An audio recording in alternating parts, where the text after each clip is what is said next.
Right news in details. Vontimitta కోదండరామాలయంలో శ్రీరామనవమి వేడుకలు కన్నుల పండుగగా సాగుతున్నాయి. రాముల వారిని దర్శించుకోవడానికి భక్తులు బారులు తీరారు. ఇక భక్తులకు ఎటువంటి ఇబ్బందులు తలెత్తకుండా అన్ని ఏర్పాట్లను పూర్తి చేశారు. ఇక ఒంటిమిట్ట క్షేత్రం నుంచి మరింత సమాచారాన్ని మా ప్రతినిధి సుధీర్ అందిస్తారు. శ్రీరామనవమి పండుగను పురస్కరించుకొని ఉమ్మడి కడప జిల్లా వ్యాప్తంగా ఉన్నటువంటి సీతా రామ లక్ష్మణ ఆలయాలని కూడా శ్రీరామ నామ స్మరణతో కూడా మారుమోగుతున్న పరిస్థితి అయితే ఉంది.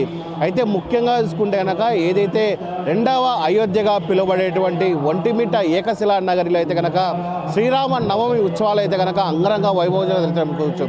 అయితే ముఖ్యంగా చూసుకుంటే కనుక నిన్న సాయంత్రం కూడా ఏదైతే అంకురార్పణతో కూడా మొదలైనటువంటి ఏదైతే ఉత్సవాల్లో ఈరోజు భాగంగా చూసుకుంటే కనుక శ్రీరామనవమి పండుగ.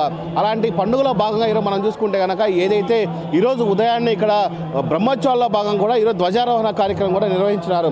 అయితే ముఖ్యంగా మనం చూసుకోవచ్చు ఏదైతే ఏకశిలా నగరైనటువంటి ఒంటిమిట్ట క్షేత్రం ఉన్నా ఇక్కడ చూసుకోవచ్చు ఉదయం 5 గంటల నుంచి కూడా భక్తులు అయితే కనుక పెద్ద ఎత్తున కూడా స్వామివారిని దర్శించేందుకు కూడా క్యూ లైన్లో ఉన్నారు మనం చూసుకోవచ్చు. అయితే ఇప్పటికే దాదాపు మనం చూసుకుంటే దాదాపుగా 3-4 కిలోమీటర్ల మేర నుంచి కూడా పూర్తి స్థాయిలో కూడా భక్తులు అయితే కనుక స్వామివారిని దర్శించేందుకు కూడా ఇక్కడ వేచి ఉన్నారని చెప్పుకోవచ్చు. అయితే ముఖ్యంగా చూసుకుంటే కనుక భారతదేశంలో ఎక్కడా లేని విధంగా ఒకే విగ్రహంపై కూడా రాముడు, సీత, లక్ష్మణుడు అలాగే పూర్తి స్థాయిలో ఒకే శిలపై కూడా త్రేతాయుగంలో కూడా జాంబవంతుడు చెక్కాడని ఇక్కడ ప్రసిద్ధి ఉంది. అలాగే ముఖ్యంగా చూసుకుంటే కనుక ఇక్కడ ఆలయంలో కూడా పూర్తి స్థాయిలో కూడా ఆంజనేయ స్వామి వారు కూడా ఏదైతే స్వామివారి ఆలయానికి ఎదురుగున్నటువంటి గోపురం ఎదుట ఆయనకు ప్రత్యేకంగా కూడా ఆలయం నిర్మించడం జరిగింది. అయితే ముఖ్యంగా చూసుకుంటే మనం ఏదైతే ఒంటిమిట్ట ప్రాశస్త్యం చెప్పుకుంటే కనుక ఏదైతే శ్రీరామనవమి పండుగ రోజు పూర్తి స్థాయిలో కూడా భద్రాచలంలో అటు కళ్యాణం ఈరోజు ఉదయం జరిగితే కనుక ఇక్కడైతే కనుక దాదాపుగా ఏదైతే శ్రీరామ పండుగ పురస్కరించుకొని దాదాపు 4 రోజుల తర్వాత కూడా పండు వెన్నెల్లో కూడా రాముల వారి కళ్యాణం అయితే కనుక పూర్తి స్థాయిలో జరుగుతుందని చెప్పుకోవచ్చు.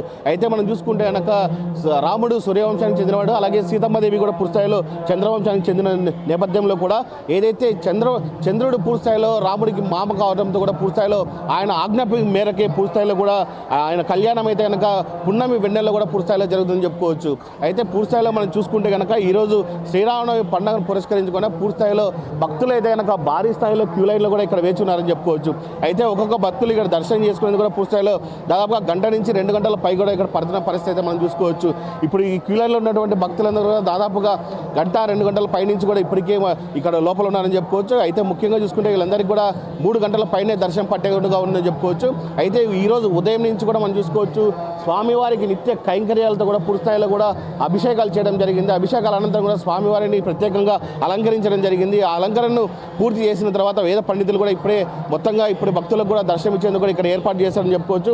అయితే ముఖ్యంగా మనం చూసుకుంటే కనుక ఏదైతే 10 రోజుల పాటు జరిగేటువంటి బ్రహ్మోత్సవాలు కూడా అంగరంగ వైభవంగా జరగనున్నాయి. మొత్తంగా చూసుకుంటే కనుక ఎక్కడ ఎటువంటి ఇబ్బందులు తలెత్తకుండా కూడా తిరుమల తిరుపతి దేవస్థానం కూడా పూర్తి స్థాయిలో కూడా ఏర్పాట్లు చేసిందని చెప్పుకోవచ్చు. అయితే ముఖ్యంగా చూసుకుంటే కనుక ఈ నెల 5వ తేదీ సాయంత్రం కూడా అంకురార్పణతో ప్రారంభమైనటువంటి ఈ బ్రహ్మోత్సవాలు మనం చూసుకుంటే కనుక దాదాపుగా నేడు ధ్వజారోహణ కూడా మొదలు కానుంది. అలాగే రేపు 7వ తేదీ చూస్తే కనుక పూర్తి స్థాయిలో కూడా శేషవాహనం, అలాగే బ్రహ్మోత్సవాల భాగంగా శ్రీరామనవమి, అలాగే ఏప్రిల్ 9వ తేదీ హనుమత్ సేవ, అలాగే ఏప్రిల్ 10వ తేదీ కూడా గరుడ సేవ, అలాగే ఏప్రిల్ 11 సాయంత్రం దాదాపుగా 6 గంటల నుంచి 30 నిమిషాల నుంచి కూడా పూర్తి స్థాయిలో రాత్రి 8 గంటల వరకు కూడా సీతారాముల కళ్యాణం కూడా జరగనుంది. దాని తర్వాత మనం చూసుకుంటే కనుక ఏప్రిల్ 14వ తేదీ ఉదయాన్ని కూడా చక్ర స్నానంతో కూడా ఈ బ్రహ్మోత్సవాలన్నీ కూడా ముగినాయని చెప్పుకోవచ్చు.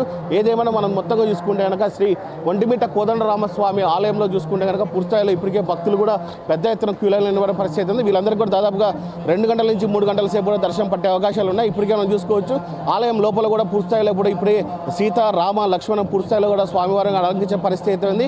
ఏదేమైనా చూసుకుంటే కనుక ఈరోజు స్వామివారిని దర్శించేది కూడా పెద్ద ఎత్తున భక్తులు అయితే కనుక ఒంటిమిట్ట క్షేత్రానికి వచ్చారని చెప్పుకోవచ్చు.